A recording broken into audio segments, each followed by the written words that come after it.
رب اشرح لي صدري ويسر لي أمري واحلل عقدة من لساني يفقه قولي. فالحمد لله والصلاة والسلام على رسول الله وعلى آله وصحبه أجمعين ثم أما بعد. السلام عليكم ورحمة الله وبركاته. سورة الحجرات آية نمبر 9.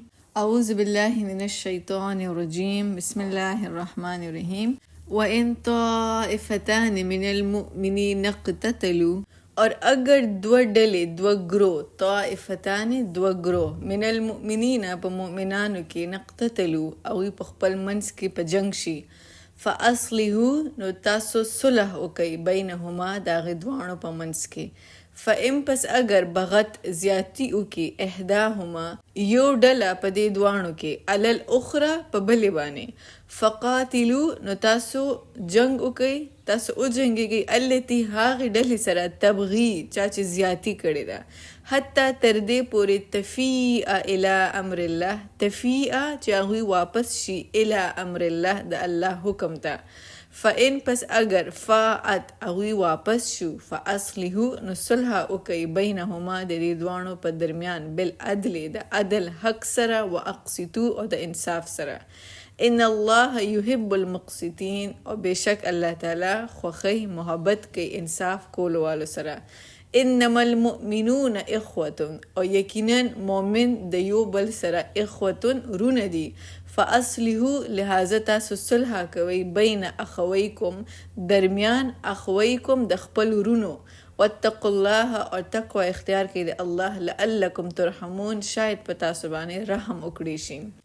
रवाना तर्जुमा अगर दो ग्रोह मोमिनान पखपल मंस के प जगड़ शीनो तासो सुलह हो कई दागुई दरमियान अगर कजियाती उकी यो ग्रोह प दे द्वाण के प बले बाने नो तासो जंग उकई दा आग ग्रोह सरा चाची ज्याती करे दा तरदे पोरे चागुई वापस शिदा अल्लाह हुक्म ता बस अगर अगुई वापस शिनो तासो सुलह उकई द दी दरमियान द अदल व द इंसाफ सरा बेशक अल्लाह ताला मोहब्बत के इंसाफ कोलो वाले सरा यकीनन मोमिनान द यो बल रुन दी लिहाजा तासो सुलह उकई दरमियान द खपल रुनो और तक़वा इख्तियार के द अल्लाह ताकि पता सुबाने रहम उकड़ीशी।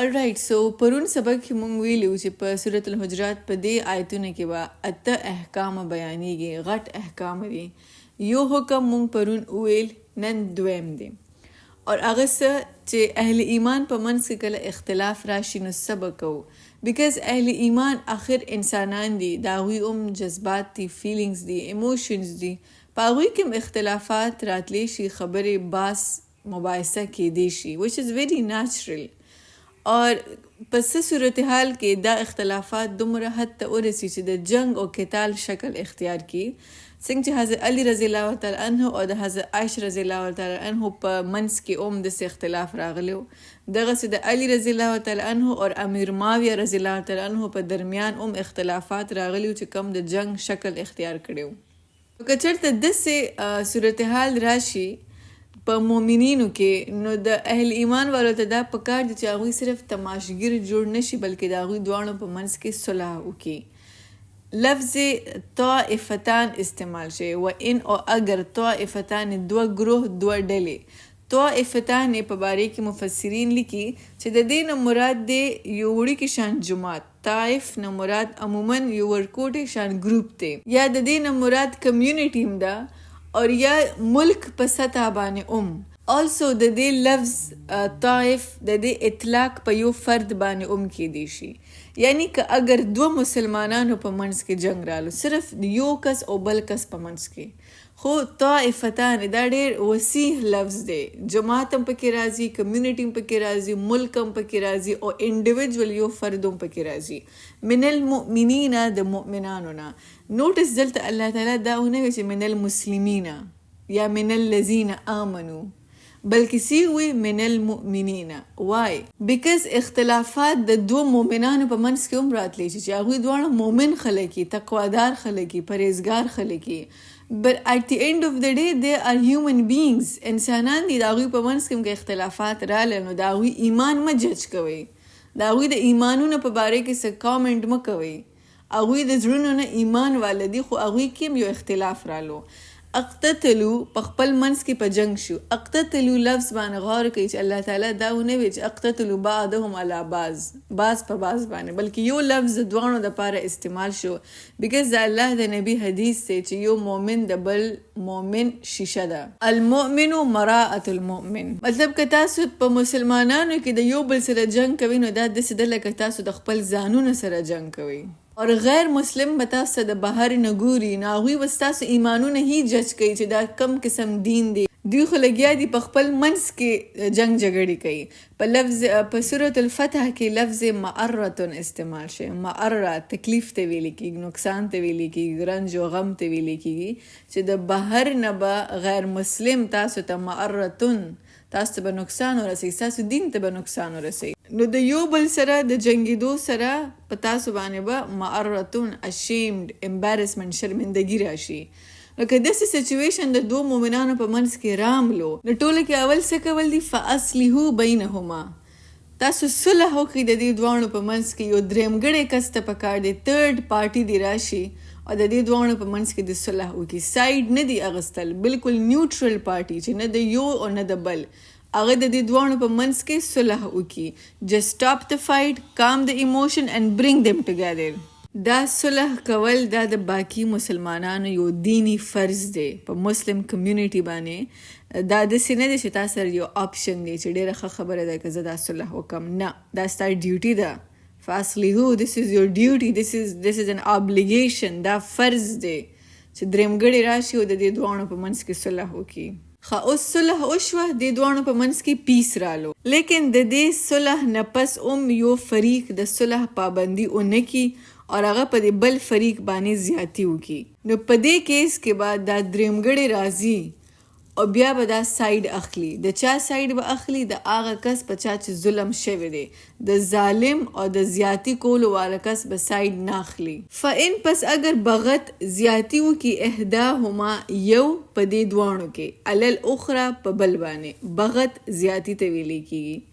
فقاتلوا، نو all of you، بیا تاسو ته پکار دی all the listeners، فقاتلوا چې تاسو جنگ وکئ التي د هغه چا سره تبغي، چا چې زیاتی کړې ده، چا چې ظلم کړی ده، هغه سره بیا ټول جنگ وکئ. امام القرطبي د تبغي بغي په باره کې لیکي چې دا اوس مسلمانان هی دي بیکاز د آیات په شروع کې المؤمنین لیکلی شوی دی. او دلته د بغي نه مراد دا دی چې دوی انصاف ونه منو او دوی په بل ګروپ باندې ظلم شروع کی دوباره، او چې کوم پیسفل د دوی په منځ کې معاهده شوی دی هغه دوی ریجیکټ کی. نو د دوی سره جنگ وکړي حتی تر دې پورې تفیء الی امر الله، چې هغوی واپس شي د الله تعالی حکم ته، یعنی هغوی واپس شي هغه صلح ته. بٹ الی امر الله لیکلی شوی بیکاز هغه صلح د الله په نزد داسې ده لکه امر الله، د الله حکم. پکار چې دلته الله ویلی وي چا زیاتی کړی ده د هغوی سره هغه پورې جنگ وکړي تر څو پورې چې هغوی صلح ته واپس نه راغلي. بٹ هغې په ځای ووایي تر څو پورې هغوی د الله امر ته واپس نه راغلي. او دا صلح د الله په نزد دومره اوچت شی دی. د دوه مسلمانانو په منځ کې صلح کول داسې دي لکه د الله امر، د الله حکم دی، اور هغه صلح ماتول داسې دي لکه د الله حکم ماتول دي. violation of that peace is a violation of the امر of Allah. فإن پس اگر فاعت هغوی واپس شي، یعنی هغوی صلح ته راشي، فاصلحوا، نو بیا تاسو صلح وکئ بینهما د دې دواړو په منځ کې. دا لفظ اوس په دې آیات کې په دویم ځل استعمال شو، فاصلحوا بینهما. خو چې کله په اولنی ځل استعمال شو نو هغې سره عدل او انصاف نه و. اوس په دویم ځل چې استعمالیږي نو دې سره دی بالعدل و اقسطو، د عدل او د انصاف سره صلح وکئ. وای؟ بیکاز دې ځله تا ساید اغسته دی، دې ځله درېمګړی کس چې کوم دی نو هغه ساید اغسته دی د هغه چا په چا چې ظلم شوی دی. نو خامخا نیچرلی د انسان په زړه کې د دې ظالم کس دپاره یو ریج او یو غصه راځي. نو لفظ عدل اور انصاف منشن شو چې دې ځله صلح کوي. نو عدل لفظ comes from عداله and it means court justice، چې اوپن پبلک ټرانسپیرنٹ جسټس به کوي، ټرانسپیرنٹ عدل نه به کار لري، د حق فیصله به کوي. ایون دو که ستاسو په زړونه کې د ظالم دپاره غصم ده، خو بیا به هم د عدل نه کار لري. واقسطو اور بیا اقسطو قسط نه راوځي. قسط وی پبلک او پرایویټ جسټس ته چې هم پبلکلی صحیح فیصله وشي او هم پرایویټلی دننه نه هم صحیح د حق فیصله وشي، فیرنس وشي. اقسطو لفظ چې کوم دی هغه د پرایویټ میټرز لپاره هم استعمالیږي. فار ایگزامپل امپلویز ته په ټایم باندې تنخواه ورکول، مهر ورکول، په ټایم باندې خپل ډیوټي له تلل، خپل ځای ته تلل. نو په هر څه کې د وړې دننه پرایویټ خبرې په دې کې انصاف ته قسط ویلي کېږي. ان الله بشک الله تعالی یحب المقسطین، هغه محبت کوي د انصاف کولو والو سره. نو دا آیت په یو کمیونټي بیسس باندې اپلای کیږي او انډیویجولی طائفتان، طائف لفظ د دې اطلاق په یو کس باندې کیږي چې د دوه کسانو په منځ کې جګړه ده.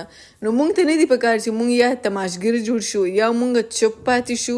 چپ پاتې کېدل هم ظلم دی، او یا مونږ ایموشنلی ساید واخلو، او یا مونږ ذاتی د چانه بدل اخلو. بلکې همیشه د صلح دپاره پرایورټایز چې صلح وشي. انما یقینا المؤمنون مومن خود یو بل اخوتون رونه دي، بای دي.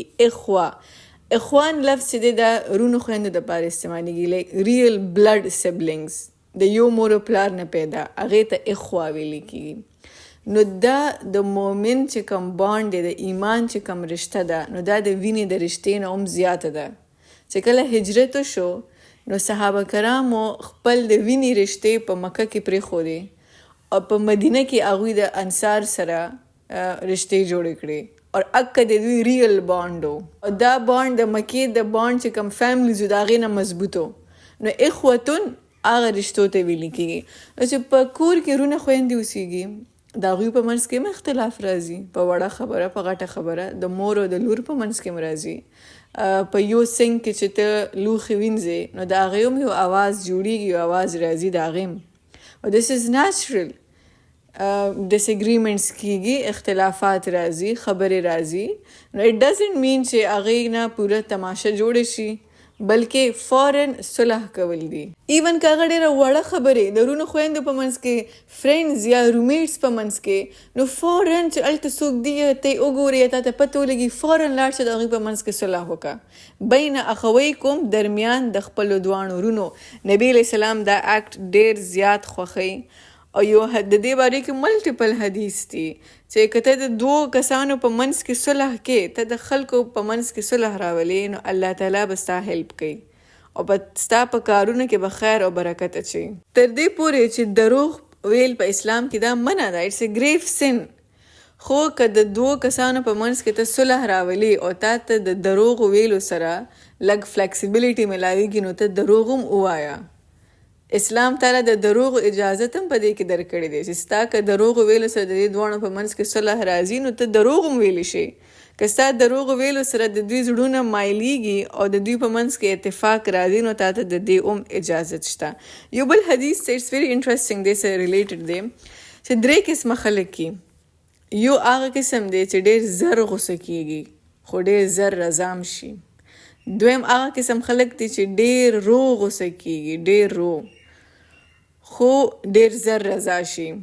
دریم هغه قسم خلک دی چې ډېر زر غصه کېږي خو چې یو ځل غصه شي بیا نه رضا کېږي، بس بیا خو کیسه لاړه، په مودو خفه ناست دي. په دې کې بهترین هغه قسم خلک دی چې ډېر رو غصه کېږي، ډېره په ګرانه وړه غصه ورځي، خو چې غصه ورشي اکدم رضا شي. دا بیسټ قسم خلک دي. په دې کې ورسټ قسم هغه خلک دی، بدترین، چې ډېره زر غصه ورځي او چې غصه ورشي نو بیا په مودو هغه خفه ناست دي. they are the worst. may Allah not make us from them.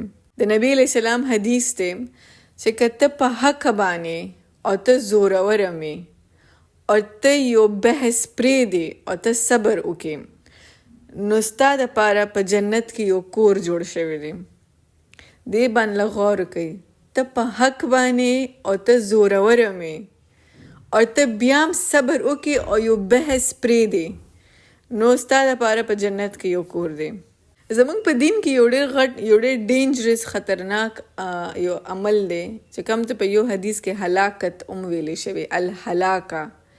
الهلاکه دا هغه عمل ته ویل کېږي چې ته د یو کس غلط رپورټ بل ته ورسې، د یو کس په باره کې غلط بیانیو کې او هغه ته بل ته ورسې او د ستا د رپورټ ته وجې د هغې دواړو په منځ کې سخته جګړه شروع شي او هغوی دواړه جدا شي.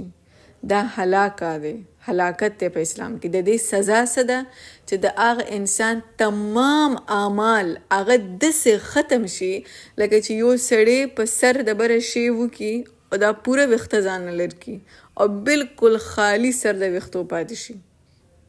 دومره د هغه ټول اعمال د صفایۍ سره ختم شي او هغه ته شعور هم نه وي چې دا ما چې څه وکړه زما شاته بالکل زیرو هر څه پاتې شو، هر څه زیرو شو چې سمې د بچپن نه والا تر اوسه پورې کړي هغه هر څه لاړل، تش لاس پاتې شو. دا هغه کیس کې چې کله موږ د چا غلط رپورټ، غلطه بیاني، غلطه خبره هغه موږ بل ته ورسو او ستا د خبرې د وجې جنګ جوړ شي. This is هلاکه. د دې دومره لوی ګناه ده چې انسان ټول اعمال دا ختمي. بی ویری کیرفل په خپل خبرو کې، په خپل کانورسیشنز کې. زمونږ دین چې کوم دی نو هغه ډېر سمپل دی بټ دې کې ډېر باریک بین هم دی، ډېر زیات سینسټیو خبرې هم دي پکې، ډېر ورکوټ ماینیوټ میټرز هم دي پکې. که هغه انسان اګنور کړي او کیژولي واخلي کیژولي نو هغه بربادۍ ته تللی شي، هلاکت ته تللی شي. نو خپل دین کې کیژول نه دی اوسېدل پکار بلکې کیرفل اوسېدل پکار دی. انما المؤمنون اخوة، یقینا مؤمن د یو بل سره ورونه دي. فاصلحوا، لہذا تاسو صلح کوئ بین اخویکم، درمیان د خپل ورونو. واتقوا الله، او تقوا اختیار کړئ د الله. لعلکم ترحمون، شاید په تاسو باندې رحم وکړي شي. So that all of you can be shown mercy and love. With this we conclude. Allahumma salli wa sallim ala abdika wa nabiyyika Muhammad وعلى آله وأصحابه وأزواجه وذريته. لا إله إلا أنت سبحانك إني كنت من الظالمين. فاستجبنا له ونجيناه من الغم وكذلك ننجي المؤمنين. السلام عليكم ورحمة الله وبركاته.